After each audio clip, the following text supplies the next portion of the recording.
അർഖ്യനായ ഊശായിയെ കൊണ്ട് അഗീഥോപ്പേലിന്റെ ആലോചന ദൈവം അബദ്ധമാക്കി.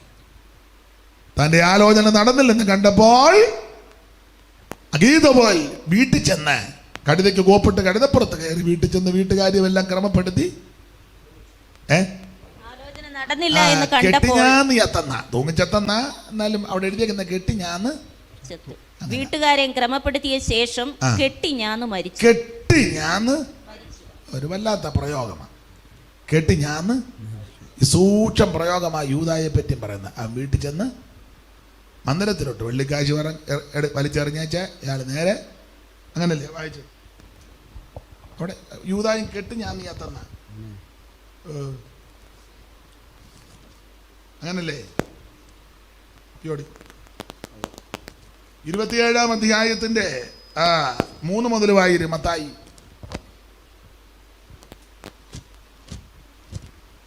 വായിക്കല്ലേ. അവനെ ശിക്ഷയ്ക്ക് വിധിച്ചു എന്ന് അവനെ കാണിച്ചു കൊടുത്ത യൂദ കണ്ട് അനുദപിച്ചു. ഇപ്പൊ അനുദപിച്ചിട്ട് കാര്യമില്ല. പിന്നെ ആ 30 വെള്ളിക്കാശ് മഹാപുരോഹിതന്മാരുടെയും മൂപ്പന്മാരുടെയും അടുക്കൽ മടക്കി കൊണ്ടുവന്ന് ഞാൻ കുറ്റമില്ലാത്ത രക്തത്തെ കാണിച്ചു കൊടുത്തതിനാൽ പാപം ചെയ്തു എന്ന് പറഞ്ഞു. അടുത്തത് അത് ഞങ്ങൾക്ക് എന്ത് അപ്പൊ അവര് പറഞ്ഞ ഞങ്ങൾക്ക് ഇനി കാശ് വേണ്ടടാ, നീ എന്നെ എടുത്തോളാൻ പറഞ്ഞു. അടുത്തത് നീ തന്നെ നോക്കിക്കൊള്ളുക എന്ന് നീ തന്നെ കാശ് കൊണ്ട് എന്തെങ്കിലും ചെയ്യാൻ പറഞ്ഞു. അടുത്തത് അവൻ ആ വെള്ളിക്കാശ് മന്ദിരത്തിലേക്ക് ചെന്ന് കെട്ടിഞ്ഞാന്ന് ചത്ത് കളഞ്ഞു. മതി എങ്ങനെ കെട്ടിഞ്ഞാന്ന് ചത്ത് കളഞ്ഞു.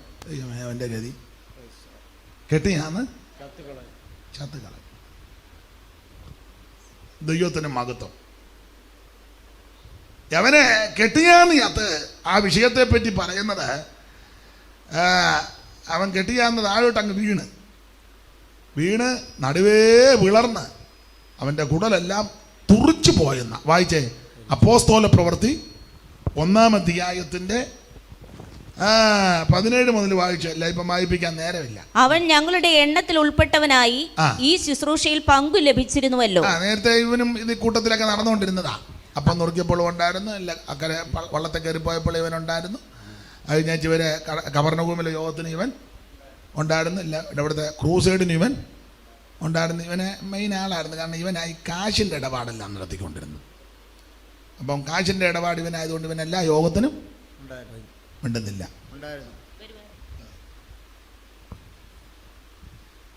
പണസഞ്ചി അവൻ്റെ പക്കൽ ആകെ കൊണ്ടും അങ്ങനെ ആ പുസ്തകത്തിൽ എഴുതി അല്ലേ. അവൻ കള്ളനാകും. അത് ഞാനിപ്പോൾ എങ്ങനെ പറയാൻ.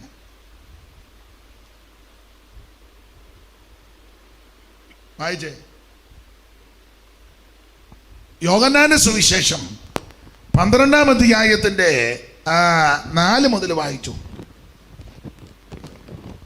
ബഥാനിയിലെ വീട്ടിലെ അത്താഴം ഒരുക്കിയപ്പോൾ ചെന്നല്ലോ ആ സംഭവം. മറിയ സ്വച്ഛ ജഡമാംസി തൈലം ഒഴിച്ചല്ലോ. അതാ ശിഷ്യന്മാരിൽ ഈ തൈലം അല്ലല്ല 4-ാം വാക്യം വായിക്കുക. എന്നാൽ അവന്റെ ശിഷ്യന്മാരിൽ ഒരുത്തനായി അവനെ കാണിച്ചു കൊടുക്കാനുള്ള യൂദ കാണിച്ചു കൊടുത്ത യൂദ എന്നല്ല, പിന്നെയോ കാണിച്ചു കൊടുക്കാനുള്ള. അപ്പൊ ഇവനായി ഈ ശുശ്രൂഷയിലൊക്കെ ഇരിക്കുമ്പോഴും മറ്റവനെ ഒറ്റാനായിട്ടായിരിക്കുന്നത്.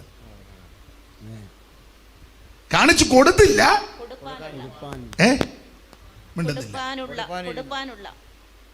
കൊടുപ്പാനുള്ള യൂദ. അവൻ കർത്തൃമേശ അടക്കുമ്പോഴും കാണിച്ചു കൊടുക്കാനുള്ള ഉന്നത്തിലാണ് നിൽക്കുന്നത്. കൺവെൻഷനെ കൂടെ വണ്ടിക്കകത്ത് വരുമ്പോഴും അവൻ കാണിച്ചു കൊടുക്കാനാ ഇതിനകത്ത് ഇരിക്കുന്നു. ഒന്നിച്ചിരുന്ന് ഭക്ഷണം കഴിക്കുമ്പോഴും അവൻ്റെ അകത്ത് ഒരു ദിവസം ഞാൻ ഇയാളെ ഒറ്റും. ഇവിടെ നിങ്ങൾക്കൊന്നും ഒക്കെ പിടികിട്ടേണ്ടവർ പിടികിട്ടുന്നുണ്ട്. ഒക്കെ എൻ്റെ പരുവത്തിന് പൊക്കോളും. സ്തോത്രം. ഒന്നുകൂടെ വായിച്ചേ സാറാ തന്നെ അത് വായിക്കണം. 4-ാം വാക്യം ആയിരുന്നു. എന്നാൽ അവന്റെ ശിഷ്യന്മാരിൽ ഒരുത്തനായി അവനെ കാണിച്ചു കൊടുക്കാനുള്ള യൂദ. അപ്പൊ അവനായി പമ്മി നിന്നതല്ല. ഒരു ദിവസം ഞാൻ ഇയാളെ ഒറ്റു. അന്നോട് ഇയാളുടെ ശുശ്രൂഷയും തീരും. കൺവെൻഷനും തീരും, ഉപവാസ പ്രാർത്ഥനയും തീർത്തും, ഈ ഹബ്രോൻ സഭയും ഞാൻ പൊട്ടിക്കും. അങ്ങനെ ഇപ്പം പമ്മി നിൽക്കുകയായിരുന്നു. വായിര് യൂദാ ഈസ്കരിയോത്താവ്. ഓ, എന്നാ പേടി, എന്നാ പുള്ളിയെ പറ്റി വായിക്കാം, ഒന്നുകൂടെ വായിച്ചാൽ നന്നായി. എന്നാൽ അവന്റെ ശിഷ്യന്മാരിൽ ഒരുത്തനായി, ആ ശിഷ്യന്മാരിൽ ഒരുത്തനായി അവനെ കാണിച്ചു കൊടുപ്പാനുള്ള യൂദാ ഈസ്കരിയോത്താവ്, യൂദാ ഈസ്കരിയോത്താവ് ഈ തൈലം 300 വെള്ളിക്കാശിന് വിറ്റ് ദരിദ്രന്മാർക്ക് കൊടുക്കാഞ്ഞത് എന്തേ എന്ന് പറഞ്ഞു. ഇത് ദരിദ്രന്മാരെ കുറിച്ച് ദരിദ്രന്മാരെ കുറിച്ച് വിചാരമൊന്നും ഉണ്ടായിട്ടല്ല. അങ്ങനെ ആത്മഭാരം ഒന്നും ഉണ്ടായിട്ട് നടത്തുന്ന യോഗങ്ങളല്ല. ആത്മാക്കൾ രക്ഷിക്കപ്പെടണം, കുടുംബങ്ങൾ വിടുവിക്കപ്പെടണം, അങ്ങനൊന്നുമല്ല. ഉദ്ദേശം വേറെയാ. ഒറ്റാന വിചാരമുണ്ടായിട്ടല്ല. അവിടെ വളരെ സ്പഷ്ടമായിട്ട് എഴുതി, ഇത് ദരിദ്രന്മാരെ കുറിച്ച് വിചാരമുണ്ടായിട്ടല്ല. ഓ, അങ്ങനൊന്നും അല്ല. പരിശുദ്ധാത്മാവ് എന്ന് കൃത്യമായിട്ട് എഴുതി വെച്ചേക്കുന്നേ. ഇത് ആത്മഭാരം ഒന്നും ഉണ്ടായിട്ട് നടത്തുകയല്ല. ദീപസ്തംഭം മഹാശ്ചര്യം. നമ്പ്യാർ പറഞ്ഞതാ, എൻ്റെ കൊങ്ങായിക്ക് പിടിക്കാൻ വരരുത്. ദീപസ്തംഭം മഹാശ്ചര്യം നമുക്കും കിട്ടണം, അതാ. അല്ലാതെ ആത്മഭാരം ഒന്നും ഉണ്ടായിട്ടല്ല. എങ്ങനെയും 10 എന്തുവാ വ്യൂവേഴ്സിനെ കൂട്ടി നിങ്ങൾ പറ,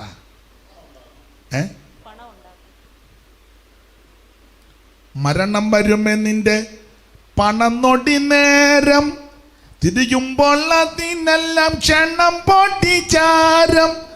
മരണം വരുമേ നിന്റെ പണം നൊടി നേരം, തിരിയുമ്പോൾ അതുമൽ ക്ഷണം പൊട്ടിച്ചാരം. ശലോമോനും അറിയുവാൻ കഴിഞ്ഞില്ലതാല്, പരനെ വേഗം ചരണമാക്കി മരുവിടണം ധരണിയിൽ. മനുജ നീ ദാനമതു നിനയാതെ, മനുജ നീ ദാനമതു നിനയാതെ, മനുജ. മരണം വരുമേ നിന്റെ മണം നോട്ടി നേരം, വിരിയുമ്പോൾ അതുമെല്ലാം ക്ഷണം പൊട്ടിച്ച. ഈ പാട്ടേ എനിക്കതിൻ്റെ എല്ലാ വരിയും ഞാനങ്ങ് മറന്നു. ഇത് പണ്ട് വർഷങ്ങൾക്ക് മുമ്പ് ഞാൻ മംഗലാപുരത്ത് മർദ്ദാളം എന്ന സ്ഥലത്തെ ശുശ്രൂഷയ്ക്കായിട്ട്, എനിക്കൊന്നൊരു 10-20 വർഷം മുമ്പാണ്. അവിടെ ഒരു പഴയ തറവാടുണ്ട് അമ്പ്രയിൽ. ആ തറവാട്ടിലെ അപ്പച്ചനായിരുന്നു അമ്പ്രയിൽ അപ്പച്ചന്, ചാക്കോച്ചൻ. അവര് എനിക്ക് തോന്നുന്നു പാമ്പാടിക്കാരാ. അങ്ങ് കുടിയേറി അവർ കർണാടക സംസ്ഥാനത്ത് ചെന്ന് അവിടുത്തെ ആദ്യത്തെ സുവിശേഷ പ്രവർത്തകരിൽ പ്രധാനപ്പെട്ട ആളാണ് അമ്പറ ചാക്കോച്ചൻ. അദ്ദേഹത്തിൻ്റെ മക്കള് ഉണ്ട്. അതിലൊരു തോമാച്ചാനും പാപ്പച്ചാനും ഉണ്ട്. ഞാൻ ഈ അപ്പച്ചനെ കണ്ടിട്ടില്ല. അപ്പോൾ ഇപ്പോഴും ഞാൻ ഓർക്കുന്നത്, ഞങ്ങളൊരു യാത്രിയോഗം കഴിഞ്ഞ് വേറെ സ്ഥലത്തൊരു യോഗം കഴിഞ്ഞ് ഈ അമ്പറ വീട്ടിലാണ് വിശ്രമിക്കുന്നത്. അപ്പോൾ അവിടുത്തെ അമ്പറ ചാക്കോച്ചായൻ്റെ ഒരു മകളുണ്ട്, കുഞ്ഞാവച്ചമ്മ, അൺമാരിയഡാ. മുളക്കുടയിൽ ആദ്യത്തെ ബാച്ച് പഠിച്ചിറങ്ങിയതാണ് അങ്ങ് കുക്കുസാഹിബിൻ്റെ കാലത്ത്. ആ അമ്മച്ചിക്ക് എന്നെ വലിയ കാര്യമായിരുന്നു, വലിയ താല്പര്യമായിരുന്നു. എനിക്ക് വേണ്ടി ഒത്തിരി പ്രാർത്ഥിച്ച അമ്മയാണ് കുഞ്ഞമ്മ. കുഞ്ഞമ്മച്ചി എന്നെല്ലാവരും വിളിക്കും. ആ അമ്മച്ചിയുടെ ഒരു സഹോദരിയുണ്ട്. ആ സഹോദരിയാണ് നമ്മുടെ എം.ഇ. ചാക്കോ സാറിൻ്റെ ജ്യേഷ്ഠൻ വിവാഹം കഴിച്ചത് മലയമറ്റത്തിൽ, പാമ്പാടി എലക്കൊടിഞ്ഞി. ആ അമ്മച്ചിയുടെ മകനാ നമ്മുടെ ജെയിംസ് വർഗീസ്, ഷൂപ്പാസ്റ്റേൻ പഠിപ്പിച്ച് ഓർക്കുന്നത് ജെയിംസ് വർഗീസിൻ്റെ അമ്മയുടെ അപ്പനാണ് അമ്പറ ചാക്കോച്ചൻ. ആ അമ്മാച്ചന്മാരാണ് തോമാച്ചായനും പാപ്പച്ചായനും അല്ല, വേറെ ഉണ്ണിച്ചായനൊക്കെ ഉണ്ട്. അപ്പം ഞാൻ ഈ യോഗം കഴിഞ്ഞ് ഞങ്ങളവിടെ വിശ്രമിക്കുമ്പം ഇപ്പോൾ ഓർക്കുന്ന പഴയ തറവാടാണ്. ആ അരപ്രൈസിൻ്റെ അങ്ങേ തൂണെ ചാരി പാപ്പച്ചാനിക്ക് ഇരിക്കും, ഇങ്ങേ തൂണെ ചാരി അങ്ങോട്ട് നോക്കി തോമാച്ചാനിരിക്കും. ഇവർ രണ്ടുപേരുടെ നല്ല താളത്തിൽ പാടും. അപ്പോൾ അവർ പാടിയ ഈ പാട്ടിൻ്റെ വരി ഞാൻ കേട്ടത്, പക്ഷേ എല്ലാം അങ്ങ് മറന്നുപോയി. അപ്പോൾ അവിടെ ജോർജ് കുട്ടിച്ചാനുണ്ട്, പുള്ളിക്കറിയാം. ഒരു തമ്പിച്ചാനുണ്ടായിരുന്നു, പുള്ളിക്കും അറിയാം പാട്ട് വരിയല്ല. ഇപ്പോൾ അവർ ഓൺലൈനിലുണ്ടെങ്കിൽ അവരവിടെ ഇരുന്ന് ജോർജ് കുട്ടിച്ചാനിപ്പം വേണേൽ പറയും, പാസ്റ്റർ ഇച്ചിരി തെറ്റി, അത് അങ്ങനല്ലെന്ന് പറയുമെന്ന് എനിക്കറിയാം, ഇച്ചിരി തെറ്റിയെന്ന് എനിക്കും അറിയാം. അപ്പം പൊതുവിൽ തെറ്റാന്നല്ലോ. മരണം വരുമേ നിന്റെ പണം നൊടി നേരം, പിരിയുമ്പോൾ അതിനെല്ലാം ജനം പൊട്ടിച്ചാരം. ചലമോനും അറിയുമൻ കഴിഞ്ഞില്ലതാല് പരനെ വേഗം ചരണമാക്കി മറുവിടേണം ധരണിയിൽ മനുജ നീ ധനമതു നിനയാതെ മനുജ നീ ധനമതു നിനയാതെ മനുജ. പിന്നൊരിക്കൽ പാടാം. അപ്പൊ ചുരുക്കി പറഞ്ഞാൽ ഈ യൂദ ദരിദ്രരോട് അനുകമ്പയോ സ്നേഹമോ ഒന്നും ഉണ്ടായിട്ടില്ല. ഒന്നുകൂടെ വായിച്ചേ സാറാ.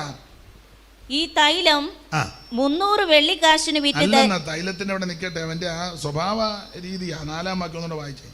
എന്നാൽ അവന്റെ ശിഷ്യന്മാരിൽ ഒരുത്തനായി അവനെ കാണിച്ചു കൊടുപ്പാനുള്ള യൂദാ ഇസ്കരിയോത്താവ് ഈ തൈലം 300 വെള്ളിക്കാശിന് വിറ്റ് ദരിദ്രന്മാർക്ക് കൊടുക്കാഞ്ഞത് എന്തേ എന്ന് പറഞ്ഞു. ഇത് വിറ്റ് ദരിദ്രന്മാർക്ക് കൊടുക്കാഞ്ഞത് എന്ത്? അവന്റെ ചോദ്യം വിടുക എന്ത്? പിന്നെ ഇത് ദരിദ്രന്മാരെ കുറിച്ച് വിചാരമുണ്ടായിട്ടല്ല, ചുമ്മാതാ, ഒരു വിചാരം ഉണ്ടായിട്ടല്ല. ഞങ്ങളുടെ നാട്ടിലെ എൻ്റെ വല്യമ്മച്ചി പറയുന്നൊരു പഴഞ്ചൊല്ലുണ്ട്. പഴയ ആൾക്കാർക്ക് ചിലപ്പോൾ അറിയാം. അവൻ കോരനെ ചാരി നമ്പൂരിക്കിട്ട് അടിക്കുക. കോരനെ ചാരി നമ്പൂരിക്കിട്ട് അടിക്കുക. ഈ ഡയലോഗ് കേൾക്കുമ്പോൾ അവർക്ക് ഇതുപോലെ ദരിദ്രരോട് അനുകമ്പയുള്ള ഒരു ബ്രദർ. പുള്ളിക്ക് ദരിദ്രരോടും അനുകമ്പയില്ല, സമ്പന്നരോടും അനുകമ്പയില്ല. പുള്ളിയുടെ കാര്യം നടത്തണം. അത് പരിശുദ്ധാത്മാവ് എഴുതിയല്ലോ. അടുത്ത വാക്യം. ഇത് ദരിദ്രന്മാരെ കുറിച്ച് വിചാരമുണ്ടായിട്ടല്ല, അടുത്തത് അവൻ കള്ളനാകും. അവൻ കള്ളനായി. 12 പേരിൽ ഒരുത്തൻ ഇവൻ കള്ളനാ.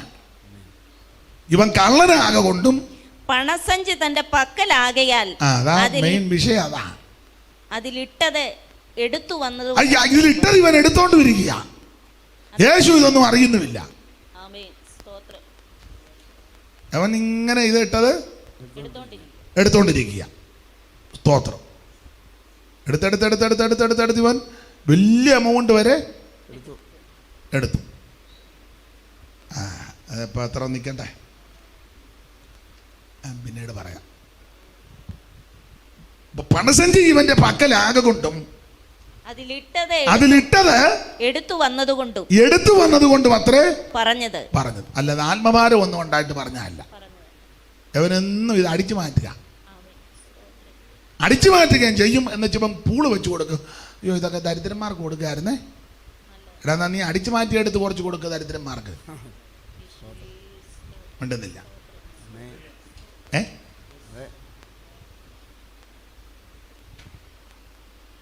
നീ അടിച്ച് മാറ്റിയത് നീ കുറച്ചെടുത്ത് ചന്ദ്രൻ പാസക്ക് ഇച്ചിരി കൊടുക്ക്, ചൂപ്പാസക്ക് ഇച്ചിരി കൊടുക്ക്, ശിനുപ്പാസക്കും കൊടുക്ക്. ആ കോട്ടാലി അമ്മ ഉറങ്ങാന്നോ അതിനും ഇച്ചിരി കൊടുക്ക്.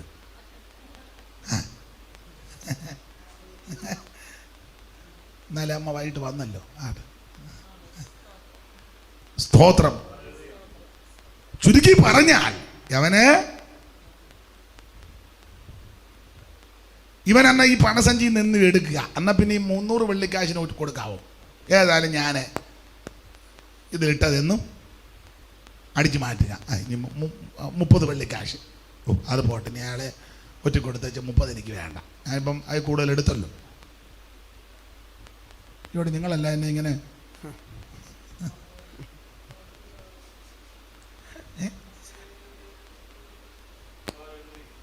നീ എടുത്തത് കൊണ്ട് അങ്ങ് പോ. ഇല്ലില്ല, ഇനിയും ഞാൻ ഒറ്റും. അങ്ങനെ ഇവൻ മഹാപുരോഹിതന്മാർ എന്ന് പറഞ്ഞു ഞാൻ ഒറ്റും. അപ്പോൾ അവർ ചോദിച്ചടേ ഞങ്ങൾക്ക് എല്ലാവരും ഒരുപോലെ ഇരിക്കുന്നതുകൊണ്ട് ഇതിനെ ഒരുപോലെ ഇരിക്കുന്നില്ല ഏതാ? അപ്പോൾ ഞാൻ ഒരു ഉമ്മ കൊടുക്കും. അന്നേരം അവിടെ ഞാൻ ആ ഭാഗത്തേക്ക് ഇപ്പോൾ പോകുന്നില്ല. സ്തോത്രം. അവസാനത്തെ ഗതി കണ്ടോ? അപ്പോസ്തല പ്രവൃത്തികളിലെ പുസ്തകത്തിൽ വായിക്കുക. ഒന്നോട് വായിച്ചേ സാറാ. അപ്പോസ്തല പ്രവൃത്തി 17-ാം വാക്യം മുതലല്ലേ വായിച്ചേ? വായിര്. അവൻ ഞങ്ങളുടെ എണ്ണത്തിൽ ഉൾപ്പെട്ടവനായി ഈ ശുശ്രൂഷയിൽ പങ്കു ലഭിച്ചിരുന്നുവല്ലോ. ഇവന് നേരത്തെ ഈ ശുശ്രൂഷയിലൊക്കെ പങ്ക് ലഭിച്ചവനാ. അവന് സ്വോത്ര പ്രാർത്ഥനയ്ക്ക് മുന്നിലുണ്ടായിരുന്നു. ഇടയ്ക്കിടയ്ക്ക് 10 മിനിറ്റ് പ്രസംഗിക്കാനുണ്ടായിരുന്നു. പിന്നെ യോഗത്തിന് പോകാനും വരാനും ഒക്കെ ഉണ്ടായിരുന്നു. സ്തോത്രം. ഷൂപാസ്റ്റ് മൊബൈൽ നോക്കി പറയും പോലെ നന്നായിട്ട് പറയുമായിരുന്നവന് ശുശ്രൂഷയിലുള്ളവനായിരുന്നു. പിന്നെ അവൻ അനീതിയുടെ കൂലി കൊണ്ട് ഇവനെ അങ്ങനെ ഇരുന്നപ്പോ ഇവന് ഇത് ദ്രവ്യാഗ്രഹത്തിന്റെ കൗശല ബുദ്ധിയകത്ത് പിന്നെയും കയറി. അനീതിയുടെ കൂലി കൊണ്ട് ഒരു നിലം മേടിച്ച് തലകീഴായി വീണ് കിടക്കുന്നു. അനീതിയുടെ കൂലി കൊണ്ട് ഒരു നിലം മേടിച്ചു. ഇപ്പം നിലമല്ലായിരിക്കും മേടിക്കുന്ന, വണ്ടിയായിരിക്കും. അവൻ അനീതിയുടെ കൂലി കൊണ്ട് ഒരു നിലം അങ്ങോട്ട് മേടിച്ച് തലകീഴായി വീണു. തലകീഴായിട്ട് ഇവൻ വീണ് നടുവേ പിളർന്ന് അവന്റെ കുടലെല്ലാം തുറിച്ചുപോയി. അയ്യോ, യൂദായിക്കായി ഇത് വന്നത് വേറെ ആർക്കും വരാതിരിക്കട്ടെ. എന്റെ പ്രാർത്ഥനയാടാ, യൂദായിക്ക് ഇത് സംഭവിച്ചു, ഇനി ആർക്കും ഇത് സംഭവിക്കരുതെന്നായി എൻ്റെ പ്രാർത്ഥന. പക്ഷെ ഇതൊക്കെ പഠിക്കുകയും ധ്യാനിക്കുകയും ചെയ്യുമ്പോൾ ഞാനും നിങ്ങളും നമ്മുടെ ജീവിതത്തെ ഒന്നുകൂടെ ക്രമപ്പെടുത്തിക്കും. Praise the Lord, praise the Lord. ഇതുപോലെ ഇവനെ കെട്ടിയാനിയത്ത് ഈ അഗീറോബലും അങ്ങനെ തന്നെ അത് പറഞ്ഞപ്പോഴാണ് ഞാൻ ഇതിലോട്ട് വന്നത്. നമുക്ക് പുറകോട്ട് പോകാമല്ല, പിന്നെ ഇവിടെ തന്നെ നിന്ന് അല്ലേ അവനെപ്പറ്റി തന്നെ ഇന്ന് പറയേണ്ടി വരും. അതിനെപ്പറ്റി ഞാൻ പിന്നീട് പറയാം. അപ്പം ഇത് കെട്ടിയാനിയത്ത് ഒരു നല്ല പ്രയോഗമല്ലല്ലോ. പാസ്റ്റർ അഗീഥോപ്പേൽ എങ്ങനെ മരിച്ചു? കെട്ടിയാനിയത്ത് ഒരു സുഖമല്ല. കർത്താവിൽ നിന്നിട്ട് പ്രാപിച്ചു, അത് നല്ലതാണ്. കെട്ടിയാനിയത്ത് ആർക്കും വരാതിരിക്കട്ടെ.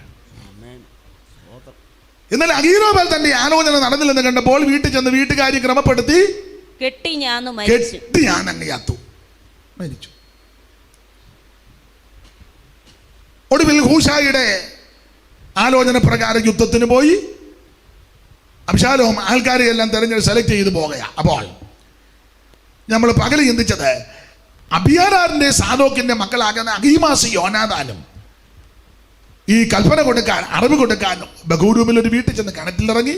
വീട്ടിലെ അമ്മാമ്മ ഒരു മൂടുവരി കൊണ്ടുവന്ന്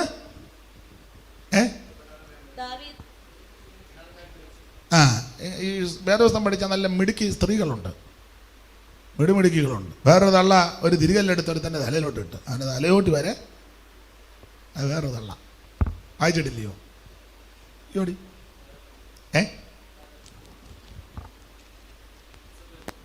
ഇസബേലൊന്നും അല്ലെന്ന് അഭിമേലേക്കിൻ്റെ തലയിലോട്ട് ശ്രീലമ്പിള്ള എടുത്തിട്ട് മതിലിൻ്റെ അവിടെ നിന്ന് അവനങ്ങോട്ട് ചെന്നപ്പോൾ തലയോട്ട് പൊളന്ന്. എല്ലാം മിടുക്കി സ്ത്രീകളാണ്. ഇവിടെ ഈ വീട്ടിലെ അമ്മാമ്മയും മിടുക്കിയ ഗോതമ്പിൻ്റെ തരി ചീക്കൊണ്ടിരിക്കുക. വേറൊരു അമ്മാമ്മ ഒരിക്കൽ പറഞ്ഞില്ല, ഒരു കാര്യം ചെയ്യുക, യോവാവിനെ വിളിച്ചു ഇടേ ഇനി വരാൻ പറഞ്ഞു. അമ്മാമ്മ മതിലിൻ്റെ മേളിൽ കയറുന്ന വെച്ച് പറഞ്ഞ് ഇങ്ങോട്ട് വരാൻ പറഞ്ഞു.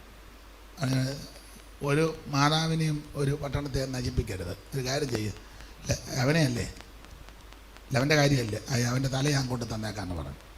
ആ സ്ത്രീ ജ്ഞാനം ഉപയോഗിച്ച്, അങ്ങനെ എഴുതിയിരിക്കുന്നത്, സ്ത്രീ ജ്ഞാനം ഉപയോഗിച്ച് പട്ടണത്തിൽ ചെന്ന് കാര്യങ്ങൾ പറഞ്ഞ് സൂക്ഷാവിൻ്റെ തലയെടുത്ത് അങ്ങോട്ടിട്ട് കൊടുത്തു. അപ്പം പിന്നെ യോവാവെല്ലാത്തില്ല, ഞാൻ പിന്നെ പറയാം. ഇവിടെ ഈ സ്ത്രീയെ ഗോതമ്പിനെ തരിച്ചെക്കി ലവന്മാർ വന്ന് ചോദിച്ചു, അമ്മാമ്മേ 2 പേര് നീർത്തോട് കഴിഞ്ഞെന്ന് പറഞ്ഞു. അപ്പോൾ ഇവർ പിന്നെ കരയ്ക്കോട്ട് കയറി ദാവീദിന് വന്ന് അറിവ് കൊടുത്തു. അങ്ങനെ ദാവീദ് ഇതിൻ്റെ വെളിച്ചത്തിൽ യോർദാൻ കടവ് കടന്ന് കയറിയ സ്ഥലമാണ് മകനയും. നമ്മൾ പകൽ ചിന്തിച്ചു. അങ്ങനെ മകനയും ചെന്നപ്പോഴാണ് 3 പേര് ഭക്ഷണ പദാർത്ഥങ്ങൾ കൊണ്ട് കൊടുത്തത്.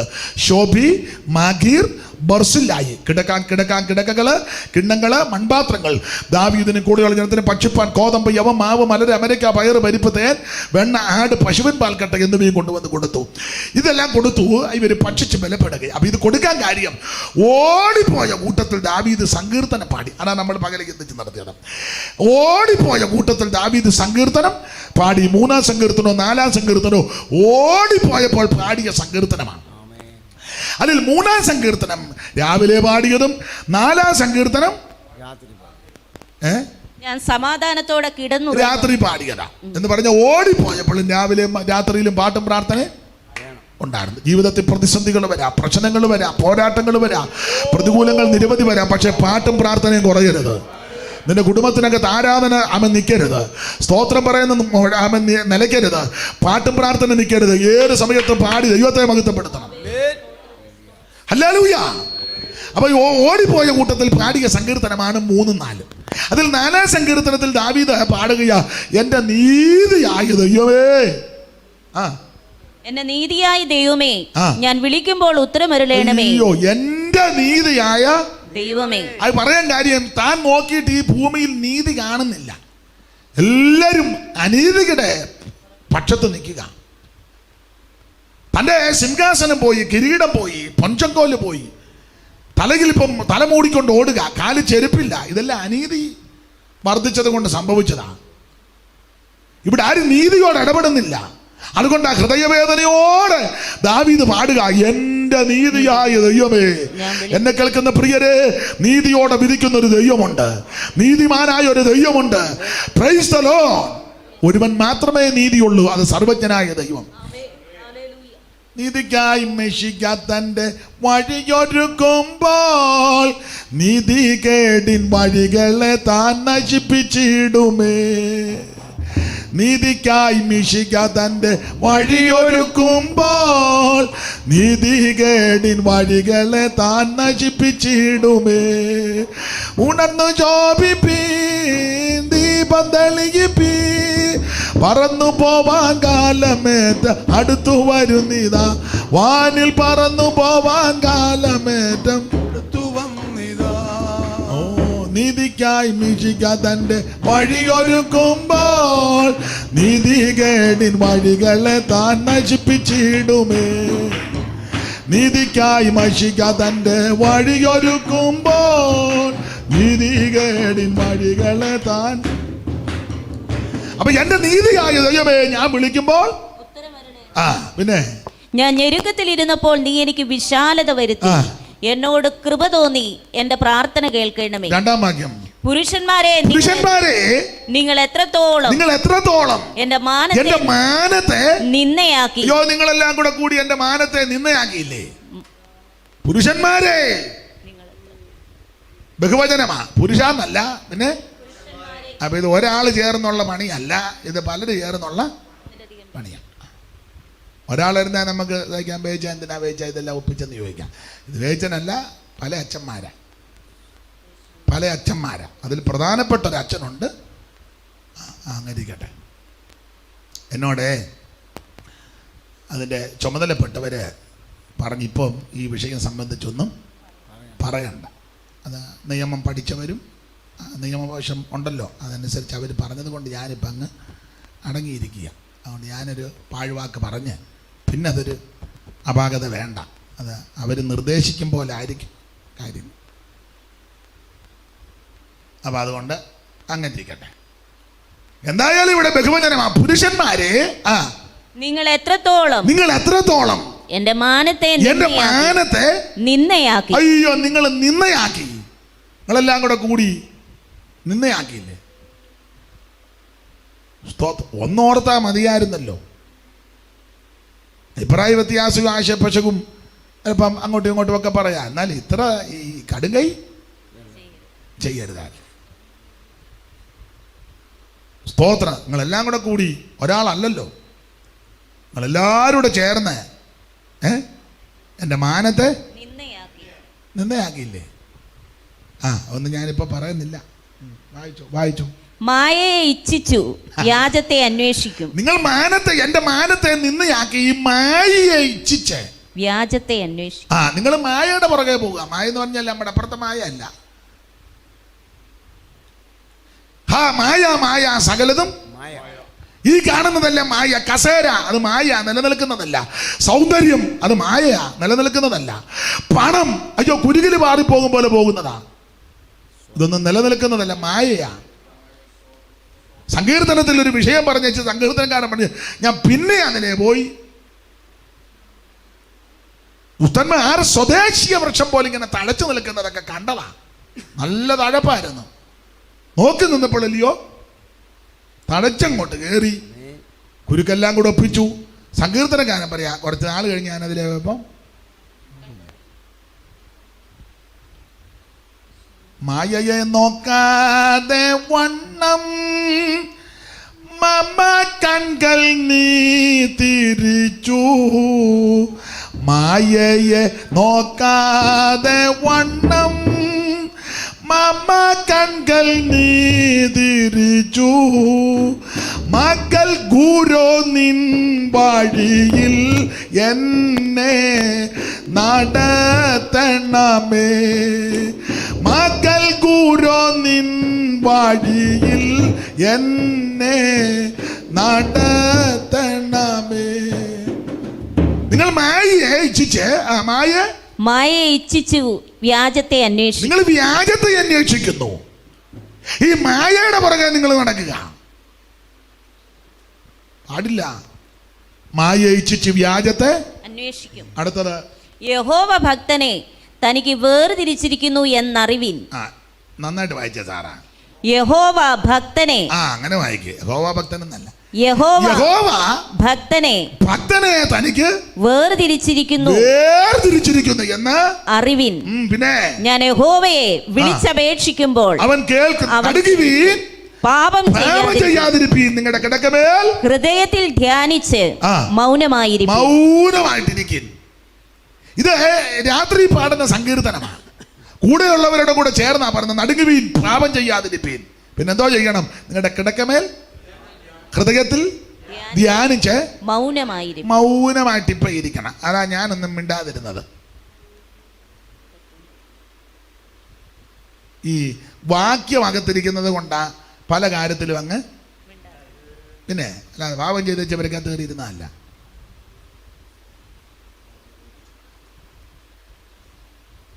സ്തോത്രം.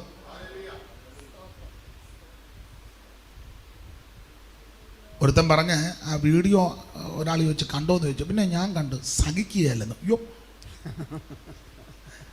ഞാൻ പറയാ സഹിക്കത്തില്ല. ഞാൻ ഒരാളോട് ചോദിച്ചു അതിനെ സഹിക്കാൻ പറ്റാത്ത സർവജ്ഞനായ ദൈവം മനുഷ്യനെ സൃഷ്ടിച്ചപ്പോൾ സൃഷ്ടിയുടെ വൈശിഷ്ട്യം നമുക്കെല്ലാം സഹിക്കാൻ പറ്റാവുന്നത് ദൈവം നമുക്ക് സൃഷ്ടിച്ചു. ആ രീതിയിലാണ് ദൈവം സൃഷ്ടിച്ചേക്കുന്നത്. അവൻ പറയാ സഹിക്കാൻ മേലെന്ന്.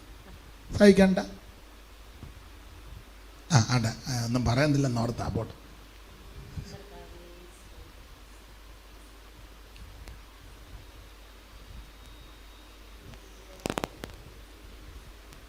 നിങ്ങളുടെ കിടക്കമേൽ ഹൃദയത്തിൽ ധ്യാനിച്ച് മൗനമായിരിക്കും. ഇപ്പം മൗനമായിട്ട് അങ്ങ് ഇരുന്നാ മതി. എടുത്തി ആടി മറുപടി ഒന്നും പറയണ്ട, അഭിപ്രായം ഒന്നും പറയണ്ട, വിശദീകരണം ഒന്നും ഇപ്പം പറയണ്ട, ന്യായം പറയാനൊന്നും ഇപ്പം മുതിരണ്ട. ഷൂപ്പാസ് ഇന്നും എന്നോട് പറഞ്ഞു, അച്ഛൻ ആദ്യത്തെ ദിവസം ഒന്ന് പറഞ്ഞാൽ മതിയായിരുന്നു.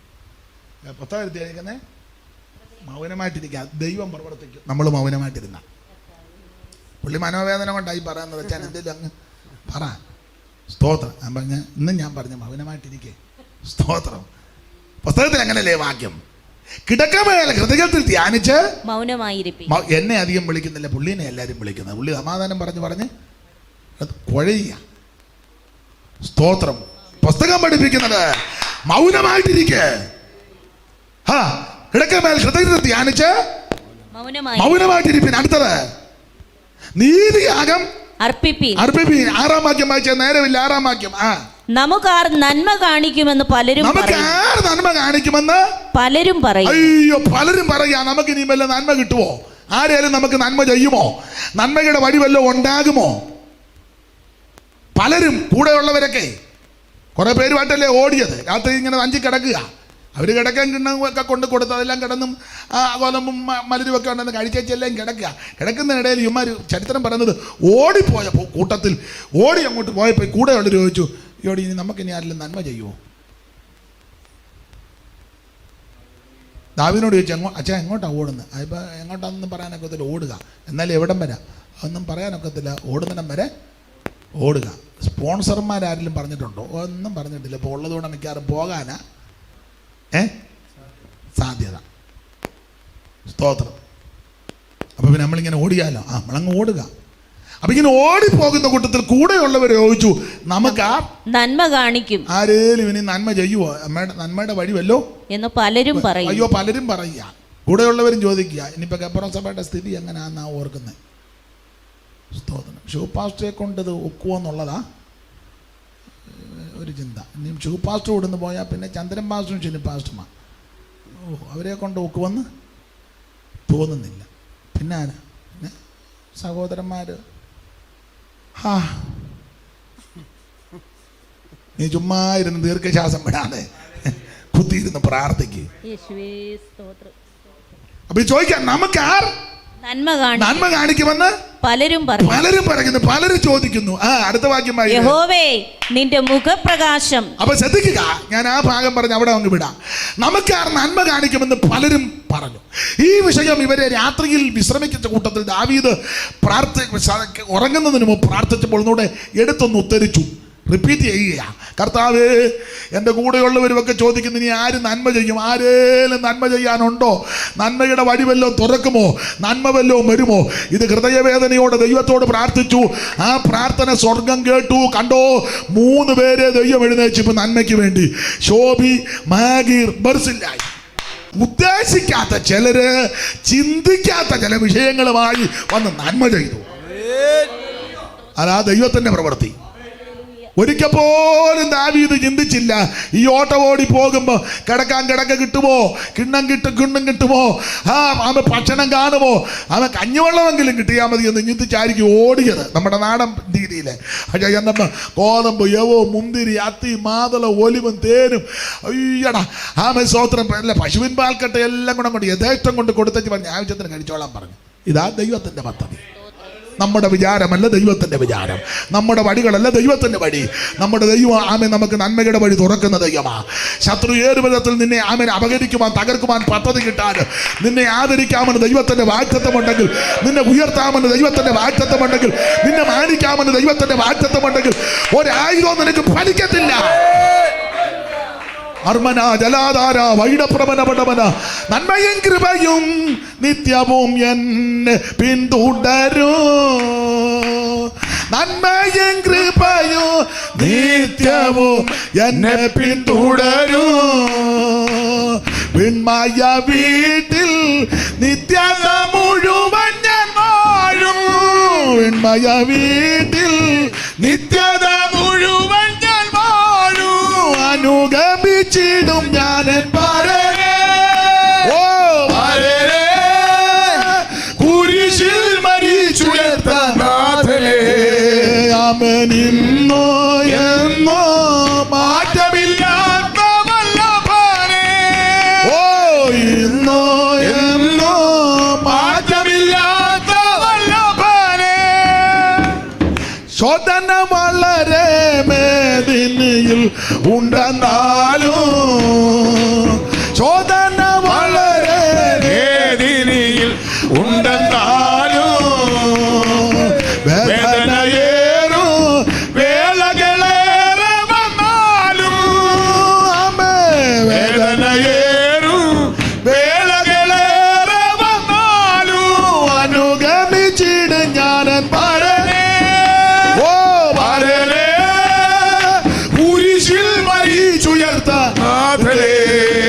അവനിന്നോ എന്നും മാറ്റമില്ലാത്തവനെ. ഇന്നോ എന്നോ മാറ്റമില്ലാത്തവനെ. കരമുയർത്തി ദൈവത്തിന് മഹത്വം കൊടുക്കുക. Price the Lord. അപ്പൊ ആര് നന്മ ചെയ്യുമെന്ന് ചോദിച്ച് ഓടി ഭാരത്തോട് മകനെയും ചെന്നപ്പോൾ 3 പേരെ ദൈവം ഒരുക്കി. ശോഭി, മാഖീർ, ബർസില്ലായി. ഇഷ്ടം പോലെ സാധനം കൊണ്ട് കൊടുത്തു. സ്തോത്രം. കഴിച്ച് ഊപ്പാട് വരിക. സ്തോത്രം. ആവശ്യത്തിന്. അതാ ദൈവത്തിന്റെ പദ്ധതി. സ്തോത്രം, സ്തോത്രം. അപ്പൊ ഇങ്ങനെ ഇവര് കഴിച്ച് ബലപ്പെട്ട് എന്തിനേറെ ഓടിപ്പോയപ്പോൾ ഈ പാടി ആര് നന്മ ചെയ്യും? നന്മയുടെ വഴി ദൈവം ഒരുക്കി. അത് ഭക്ഷിച്ച് ബലപ്പെട്ട് ഇവർ മുൻപോട്ട് പോയി. ഒടുവിൽ എബ്രയ വനത്തിൽ വെച്ച് യുദ്ധം നടക്കാൻ പോകുകയാണ്. ദാവീദ് തൻ്റെ കൂടെയുള്ളവരെയെല്ലാം കൂടെ സഹസ്രാധിപന്മാർ, ശതാധിപന്മാരാക്കി വേർതിരിച്ചു. 3 പേരുടെ പക്കൽ ആൾക്കാരെ എല്ലാം നിർത്തി അബ്ശാലോമിനോട് പൊരുതാൻ. അപ്പം ഈ കാര്യങ്ങളെല്ലാം ക്രമപ്പെടുത്തിയിട്ട് ദാവീദും ഇവരുടെ കൂടെ യുദ്ധത്തിനൊരുങ്ങിയപ്പം അല്ലേ, യോബാബും പ്രിയപ്പെട്ടവരും പറഞ്ഞു വേണ്ട വേണ്ട വേണ്ട, നീ ഞങ്ങളുടെ കൂടെ അബ്ശാലോമിനോട് പടയെടുക്കാൻ പോവുക, വരണ്ട. ദാവീദ് പറഞ്ഞില്ല ഞാനിവിടെ വരിക. എൻ്റെ കാരണം പറയാം. ഞങ്ങളിൽ ആരെയാലും പട്ടുപോയാൽ അത് വലിയ വിഷയമൊന്നും അല്ല, പക്ഷേ നീ പട്ടുപോയാൽ അത് പ്രശ്നമാണ്. എൻ്റെ കാരണം ദാവീദിനെ പറ്റി പറയുന്ന ഒരു പദമുണ്ട്. ദൈവത്തിന് സ്തോത്രം. നിങ്ങൾ 18-ാം അധ്യായം എടുത്താട്ടെ. 10,000 പേർക്ക് നീ തുല്യനാണെന്ന 3-ാം വാക്യം വായിച്ചേ. 18:3. ഞങ്ങൾ തോറ്റോടി എന്ന് വരികിൽ എന്നാൽ ജനം, അങ്ങനെ ചേർത്ത് വായിക്കുതാറാ.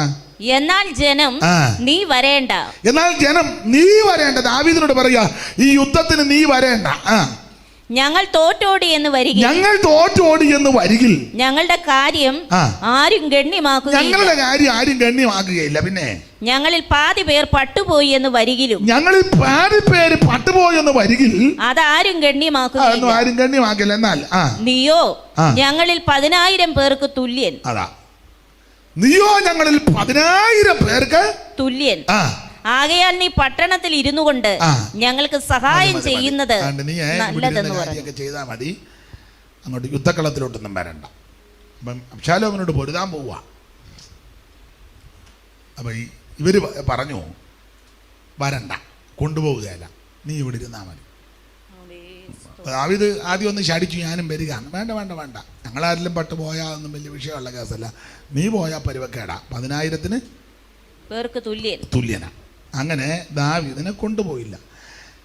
അപ്പൊ കൊണ്ടുപോവുകയല്ലെന്ന് ഉറപ്പായപ്പോൾ ദാവീദിന് മനസ്സിലായി, അതായത് പരുവക്കേടായി. യവന്മാർ യോബാബും പിന്നെ ആരാ കൂടെയുള്ളവരെല്ലാം കൂടെ യോബാബിൻ്റെ കൈക്കീഴിലും പിന്നെ സഹോദരന്മാരുടെ അബീശായിയുടെ കൈക്കീഴും ഇത്തായിയുടെ കൈക്കീഴിലും 3 യോബാബ്, അബീശായി, ഇത്തായി, ഒന്നുക്കൊന്നൊക്കെ മെച്ചമുള്ള പുള്ളിക്കാരാ. ഇവരുടെ കൈക്കീഴിലായി വിടുന്നത്. യവന്മാർ സൂക്ഷം അബ്ശാലോമിനെ തട്ടും. അപ്പോൾ തട്ടാതിരിക്കാനാ ദാവീദ് പറഞ്ഞ് ഞാനും കൂടെ വരാം. അപ്പോൾ ഇത് പറഞ്ഞ് വേണ്ട വേണ്ട, നീ ഇവിടെ ഇരുന്ന കാര്യമൊക്കെ ക്രമീകരണം ലൈവിൽ കാണാം എന്നാ നടക്കുന്നെന്ന്. അങ്ങോട്ട് പടക്കളത്തിൽ വരണ്ട, ഇവിടുന്ന് കണ്ടാൽ മതി. കൊണ്ടുപോകുകയല്ലെന്ന് ഉറപ്പായപ്പോൾ ആ ദാവീദിന്റെ ഹൃദയം നിങ്ങളൊന്ന് നോയിക്ക്. 5-ാം വാക്യം വായിച്ചേ. എന്നെ ഓർത്ത് കനിവോടെ പെരുമാറുവീനെന്ന്. നന്നായിട്ട് വായിക്കും സാറേ. എന്നെ അബ്ശാലോം കുമാരനോട് അബ്ശാലോം കുമാരനോട് 4-ാം വാക്യം മുതൽ വായിര്, മുറിച്ച് വായിക്കാതെ. രാജാവ് അവരോട്, ഉടനെ ദാവീദ് രാജാവ് അവരോട്, നിങ്ങൾക്ക് ഉത്തമമെന്ന് തോന്നുന്നത് ഞാൻ ചെയ്യാമെന്ന് പറഞ്ഞു. അടുത്തത്, പിന്നെ രാജാവ് പടിവാതിൽക്കൽ ഇരുന്നു. ജനമൊക്കെയും 100-100ആയും 1000-1000ആയും പുറപ്പെട്ടു. അടുത്ത വാക്യം, അബ്ശാലോം കുമാരനോട് എന്നെ ഓർത്ത് കനിവോടെ പെരുമാറുവീനെന്ന്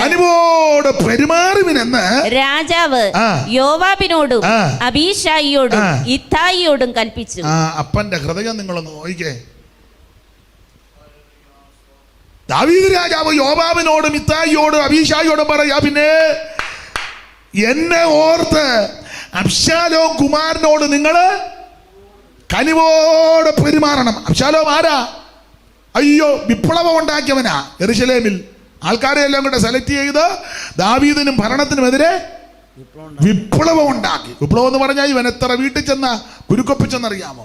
ഫോൺ വിളിച്ച് ചെന്ന് കുരുക്കൊപ്പിച്ചു, വീട്ടിൽ ചെന്ന് പറഞ്ഞ് കുരുക്കൊപ്പിച്ചു, ആൾക്കാരെ വണ്ടിയെ കൊണ്ടുപോയി കാപ്പി കൊടുത്തു കുരുക്കൊപ്പിച്ചു, കല്യാണി കയറി സാരി എടുത്തു കൊടുത്ത് ഒരു കുരുക്കൊപ്പിച്ചു. സാരി മേടിച്ചവരൊക്കെ ഉണ്ട്.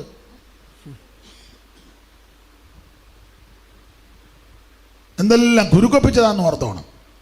വലിയ വിപ്ലവം ഉണ്ടാക്കി കളഞ്ഞു. അതാം അബ്ശാലോം ദാവീദിനെ സ്ഥാനഭ്രഷ്ടനാക്കി. തല മൂടി ഓടത്തക്ക വിധത്തിൽ വിഷയങ്ങൾ വഷളാക്കി. അധികാരമെല്ലാം നഷ്ടപ്പെടുത്തി. എന്തെല്ലാം വൈതരണി ഉണ്ടാക്കി വെച്ചു. ഇപ്പൊ താണ്ട ദാവീദിനെ കൊല്ലാനും നിൽക്കുക. പക്ഷേ ദാവീദിന്റെ ഹൃദയം നോക്കിക്കേ. ഈ നാശക്കൊള്ളിയെല്ലാം ഒപ്പിച്ചവനും വേണ്ടി ദാവീദ് പറയുക, അയ്യോ എൻ്റെ അബീശായി, ഇത്തായി, ആമേൻ സ്തോത്രം, നിങ്ങൾ യോവാവേ എന്നെ ഓർത്ത് അവനോട് കനിവ് തോന്നും. ഇതുപോലൊരു അപ്പൻ നമുക്ക് സ്വർഗത്തിലുണ്ട്. ഒരു സ്വർഗീയ പിതാവ് നമുക്കുണ്ട്. ഞാനും നിങ്ങളും അക്രമങ്ങളും അനീതികളും ദൈവത്തിന് ഹിതമല്ലാത്ത, ദൈവത്തിന് ഇഷ്ടമില്ലാത്ത, ദൈവത്തിന് ഇഷ്ടപ്പെടാത്ത പല കാര്യങ്ങൾ ചെയ്തു, പ്രവർത്തിച്ചു, സംസാരിച്ചു, പല കാര്യത്തിൽ ഇടപെട്ടു. നമ്മുടെ ക്രിസ്തീയ ജീവിതത്തിലും അതിനു മുമ്പുള്ളതെല്ലാം രക്ഷിക്കപ്പെട്ട യേശു മായിച്ചു. അതിനുശേഷം ഇന്ന് വരെ എന്തെല്ലാം ദൈവത്തിന് ഇഷ്ടമില്ലാത്ത കാര്യങ്ങൾ പറഞ്ഞു, പ്രവർത്തിച്ചു, ചിന്തിച്ചു. ദൈവസഭയ്ക്കും ദൈവദാസന്മാർക്കും ദൈവമക്കൾക്കും ദോഷം വരുന്ന എന്തെല്ലാം കാര്യങ്ങൾ പലരും, ഞാനും നിങ്ങളുമൊക്കെ ചെയ്തെങ്കിലും ആ സ്വർഗീയ പിതാവിന്റെ മനസ്സ് നോക്കിക്കേ, എന്നെയോർത്ത് കനിവ് തോന്നണം. അയ്യോ, കനിവുള്ളൊരു പിതാവ് സ്വർഗത്തിലുണ്ട്, ദയയുള്ളൊരു ദൈവം സ്വർഗത്തിലുണ്ട്, ഒരു നല്ല പിതാവ് നമുക്ക് സ്വർഗത്തിലുണ്ട്. അതുകൊണ്ട് ഇന്ന് രാത്രിയിൽ നമ്മൾ ഇവിടെ ആയുസോടിരിക്കുന്നത് നമ്മുടെ വിശുദ്ധി കൊണ്ടല്ല, വേർപാട് കൊണ്ടല്ല, നമ്മുടെ പരിശുദ്ധി കൊണ്ടല്ല, നമ്മുടെ നീതി കൊണ്ടല്ല, നമ്മുടെ പുണ്യപ്രവൃത്തി കൊണ്ടല്ല, അല്ല, അവിടുത്തെ ദയയാ. വിലാപങ്ങളിൽ വായിക്കുക, നാം മുടിഞ്ഞു പോകാതിരിക്കുന്നത് അവിടുത്തെ ദയയാ. ദൈവത്തിന് മഹത്വം. ബാക്കി ഭാഗം നാളെ നമുക്ക് സംസാരിക്കാം. താഴ്ചയിൽ എനിക്കവൻ തണലേങ്ങി, താങ്ങി എന്നെ വീഴ്ചയിൽ വഴി, താഴ്ചയിൽ എനിക്കവൻ തണലേങ്ങി, അവൻ താങ്ങി എന്നെ വീഴ്ചയിൽ വഴി നടത്തി, ഓ തുടച്ചെന്റെ കണ്ണു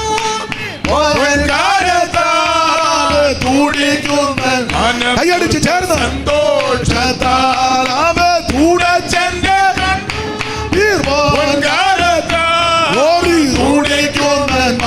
സ്വർഗ സന്തോഷത്താൽ ജീവന്റെ ഉറവിടം ക്രിസ്തുവത്രേ.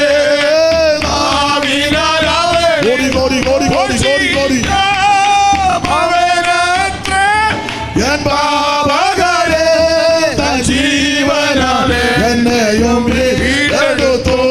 അവനത്രേ എൻ പാപകരെ, ഓ ജീവനാലെ എന്നെയും വീണ്ടെടുത്തു. കാരണധാരിയിൽ വലയുമോരേ, അവൻ കരുണയെ കാക്ഷിക്കും. ഓ കരുണയിൽ വലയുമോരേ, അവൻ കരുണയെ കാക്ഷിക്കും. ഓ വരികമൻ ചാരത്തു ബന്ധിതരെ, കരുണവൻ മനഃശാന്തിയാലോ. അവൻ വരികമൻ ചാരത്തു ബന്ധിതരെ, കരുണവൻ മനഃശാന്തിയാലോ. അവൻ ജീവന്റെ ഉറവിടം ക്രിസ്തു. ഓ ജീസസ്, ഓ അവനത്രേ എൻ പാപകരെ, ഓ ജീവനാലെ എന്നെയും വീണ്ടെടുത്തു. അവനത്രേ എൻ പാപകരെ,